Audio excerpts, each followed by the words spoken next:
aujourd'hui, hein, mesdames et messieurs, nous recevons un humoriste spécial. Très particulier. Il est spécial. C'est un collègue. Hein, c'est un collègue. Il est cadreur ici à l'ORTB. Jennifer Sativi va vous le faire découvrir et je vous laisse le soin. Oui, je vais l'introduire, mais j'aimerais déjà dire aux téléspectateurs qu'ils le connaissent. Ils ont déjà certainement entendu le nom de Jules Akoué-Ikou. C'est un homme de l'ombre. Voilà, voilà. Donc aujourd'hui, il est sur le plateau, mais son nom rock, c'est Julo Bébé. Oui, c'est voilà. Julo Bébé. C'est l'humoriste Julo Bébé. J'ai bien envie déjà de lui demander pourquoi le bébé Julo Bébé. Bonjour. Qui est-ce qui vous a donné ce nom d'artiste? C'est vous-même ou bien c'est un nom qui m'a été donné par mes collègues de classe.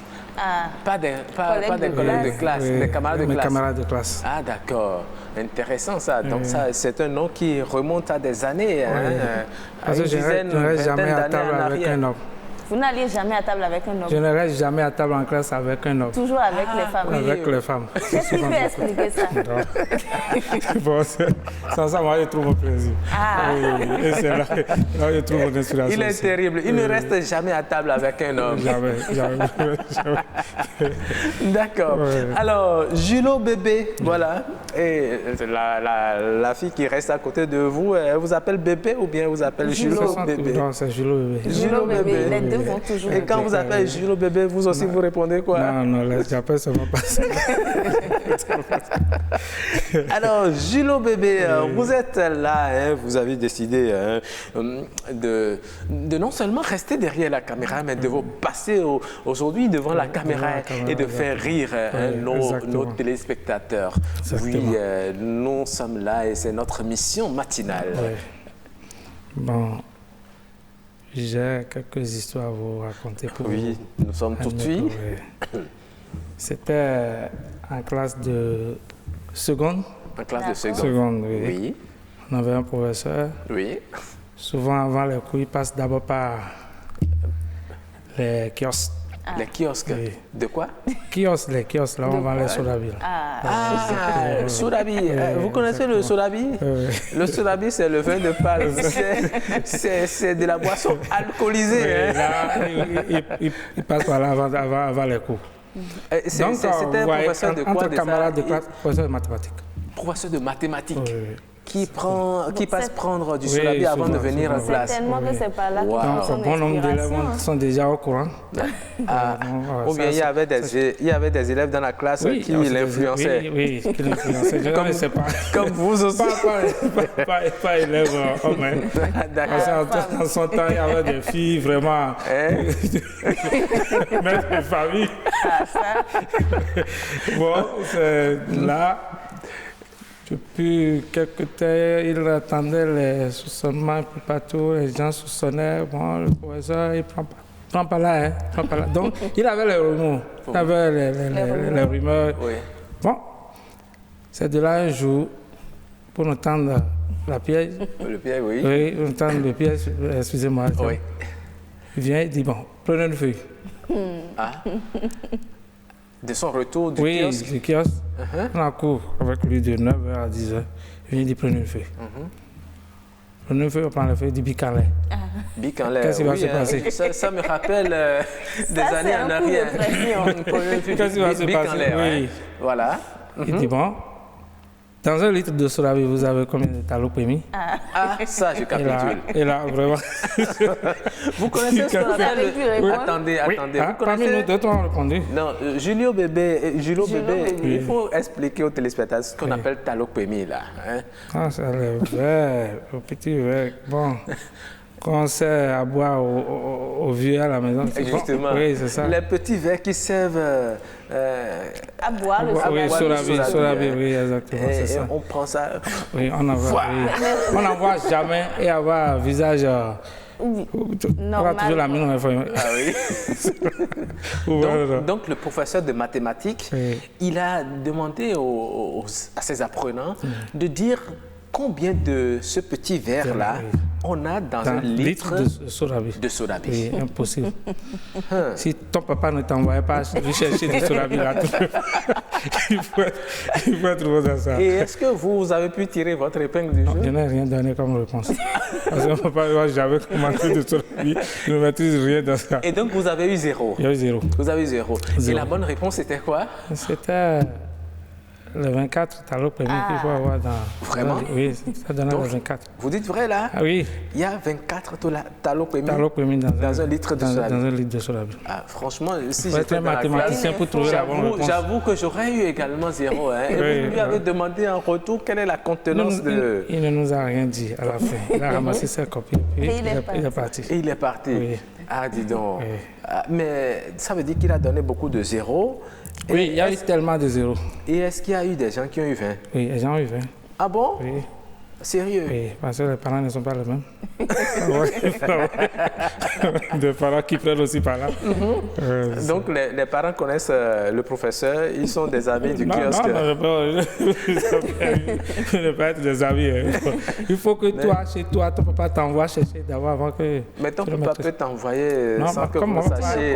mon papa ne prend pas ce genre de trucs. Mon papa ne prend pas d'alcool, par exemple. Mais si on vous disait dans un litre de sodabi, il y a combien de... Comment dit-on? De win ou ils appellent ça win ou bien tiers? Si, ou bien Si. Ah, demi. merci, voilà. Il faut de là-bas, moi, j'ai donné la réponse. Donc là, arrivé à la maison, chacun s'est mis à prendre de l'eau dans un litre de sodabi. J'ai essayé, ça a donné. Les Ça a donné les 24. Ah, ça, c'est une expérience hein, Voilà. que je vais essayer Voilà, ça pour donne voir envie si c'est d'essayer vrai. aussi. Bon, ça, bon, ma seconde passage, je vais essayer de vous donner quelques astuces pour les femmes. Non, pas les mesures, on quitte là. Ça, là, on a déjà rendu ça. Pour les femmes qui ont l'habitude de croiser dans des buvettes, tout ça. Ah. Oui. Astuce Oui. pour les femmes. ou Les bien femmes, par les femmes qui ne maîtrisent pas bien les boissons, qui se glissent parfois dans les maquis pour avoir... Pour en savoir les noms des bouteilles là. Oui, oui. Parfois, souvent, on a Faut pas faire de la pub, Cointreau. Non, pas de bon, pour donner le nom aux boissons là, tout Oui, ça. oui. Donc, il y a des femmes qui ne maîtrisent pas trop. Quoi. Oui, effectivement. Donc, j'ai ça à vous dire. Surtout quand ils viennent directement du village. Village, exactement. Voilà. J'ai dit village. Donc, vous en avez rencontré. Oui. oui. On était quelque part à Agla. Et puis, il y avait une bonne dame qui était à côté de nous. Oui. Les gars, ils étaient arrivés, ils étaient deux, l'homme et la femme. Donc, la serveuse s'est rapprochée de bon, bonsoir monsieur. Oui. Ils ont répondu, bon, quelle est votre préférence? Oui. Monsieur demande sa préférence, commande sa préférence. Oui. Maintenant, de retour, il faut que la dame aussi. Donne sa Et préférence. la serveuse demande, madame, vous prenez quoi? Oui. La dame s'est mise à regarder à gauche, à droite. Nous prenez à. Nous prenons un voyez un coca. C'est pas ça. Non, elle comme elle ne maîtrise pas bien. Elle ne sait pas si prenez c'est une boisson. ou pas. D'accord. Donc, ce qu'elle connaît là, c'est Coca. Coca. Je suis d'accord avec elle. Hein. Il faut toujours prendre ce que l'on connaît. Je ne vais pas prendre là, que ça ne marche pas avec. Il faut mieux changer. Mais merci beaucoup. Hein. Mais quand on dit vous prenez quoi, ça ne veut déjà pas dire que c'est le nom d'une boisson.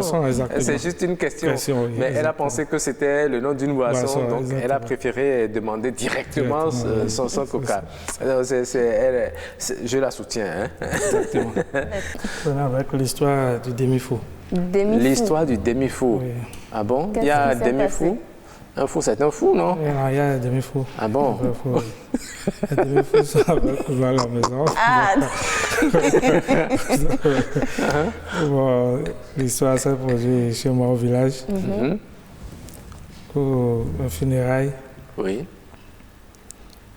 Après l'exposition du corps à la maison, Oui. on met le corps à l'église. À l'église, le prêtre commence par Prier.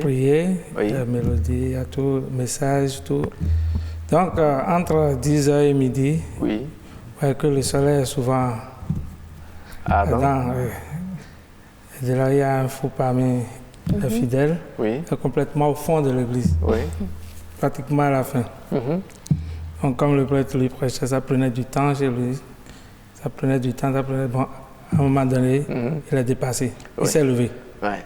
Et de là, les gens entendent du derrière vers. Oui. Les pas de ça, ses chaussures. Ses chaussures. C'est bien habillé, il est comme tout tout fidèle. Brusquement, on s'est vu devant, il s'est crucé devant des prix mortels. Oui. Et de là, il s'est adressé au prêtre. Oui. Et puis. Ah. Et puis, il demande le don roi. Autrement, il dit, tu n'as jamais été là-bas pour parler de là-bas. La solution. Oui. Ah, non, c'est vraiment un demi-fou. Parce que ça, effectivement, c'est vrai. Mais c'est pas la foi. Ouais. Non, ils l'ont fait sortir par la petite porte. Ouais. C'est-à-dire que le prêtre ne sait plus quoi dire. Voilà la messe. Voilà. Ah, c'est bien ça. Au moins, il a permis à ce qu'on raccourcisse la messe et que les prières se poursuivent d'autres jours ou à la maison et autour sous les bâches. Tout simplement. Voilà, comme c'est la coutume. Hein. Merci beaucoup, Jules Bébé. Voilà.